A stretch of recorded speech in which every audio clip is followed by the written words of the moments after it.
संध्या की दूसरी शुरुआत। सूरज धीरे धीरे पहाड़ियों के पीछे डूब रहा था। आकाश में सुनहरी लकीरें फैल चुकी थीं। एम्मा नंगे पांव रेत पर खड़ी थी। उसकी सूती ड्रेस हवा में लहर रही थी। वह इस शांत समंदर किनारे बस थोड़ी देर के सुकून के लिए आई थी, पर उसे नहीं पता था कि यहाँ उसे उसका अतीत मिलेगा। लियम अचानक सामने आ गया, जैसे कोई पुरानी याद। वो वही था, वही मुस्कान, वही आंखें।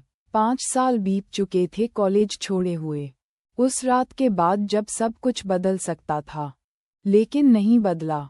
एम्मा, उसने कहा, आंखों में हैरानी और हल्की सी खुशी लिए। एम्मा ने मुड़कर देखा। दिल थोड़ी देर के लिए रुक सा गया। लियम, तुम? उद्धरण चिन्ह। 5 साल हो गए, वह पास आकर बोला। तुम अब भी वैसी ही लग रही हो। तुम भी? एम्मा मुस्कराई। यहाँ कैसे? उद्धरण चिन्ह। परिवार से मिलने आया हूँ। और तुम?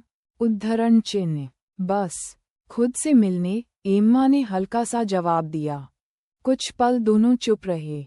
लहरों की आवाज़ उनके बीच बहती रही, जैसे वो पुरानी खामोशी को भर रही हो। वो आखिरी रात याद है? लियम ने कहा। उसकी आवाज़ में धीमी सी कंपकपी थी।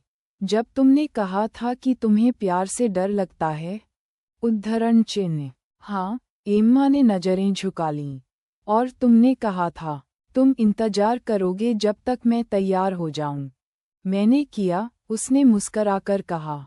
लेकिन फिर तुम चली गईं। मैं तैयार नहीं थी, उसने ईमानदारी से कहा।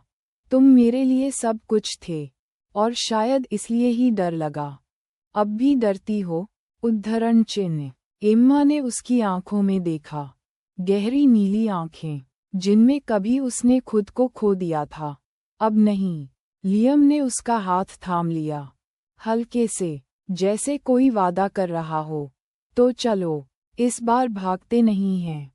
सूरज का आखिरी किरण भी समंदर में समा गया, और उनके बीच जो दूरी थी, वो भी धीरे धीरे मिटने लगी।